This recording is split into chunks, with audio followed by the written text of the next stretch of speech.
আমরা বাংলাদেশের সাংবাদিক সমাজ আমাদের হৃদয়ে রক্তক্ষরণ শুরু হয়েছে। সারা বাংলাদেশে একটি দুষ্কৃতকারী চক্ররা সাংবাদিকদের হত্যা করার জন্য, সাংবাদিকদেরকে নির্যাতন করার জন্য উঠে ফেলে লেগেছে। এদেশের সাংবাদিক সমাজকে যদি এইভাবে নির্যাতন হত্যা করা হয়, বাংলাদেশের সকল সাংবাদিক সমাজের প্রতি আমি আহ্বান জানাবো, আমাদের ঐক্যবদ্ধ ছাড়া বিকল্প নেই।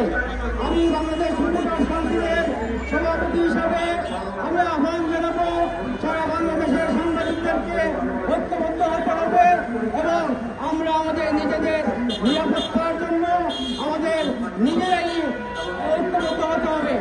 আমরা আজকে যে জাতীয় প্রেস ক্লাবের সামনে বক্তব্য রাখছি, আমি গুরুত্বের সাথে জানাচ্ছি যে এই জাতীয় প্রেস ক্লাব আমাদের সাংবাদিক সমাজের কল্যাণে আসে না। তারা যখন যে সরকার আসে সেই সরকারের দাবিদারি করে। আওয়ামী লীগ সরকার যখন ছিল তখন আওয়ামী লীগবাদী সাংবাদিকরা এখানে আস্তানা গড়িয়েছিল। বিএনপি যখন ছিল বিএনপিবাদী সাংবাদিকরা এখানে আস্তানা গড়িয়েছিল।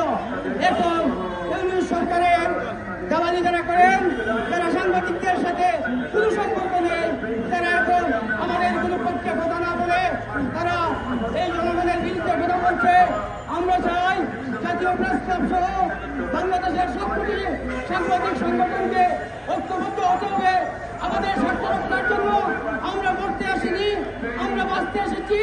আমরা এদেশকে ভালোবাসি, আমার জন্মভূমিকে আমি ভালোবাসি।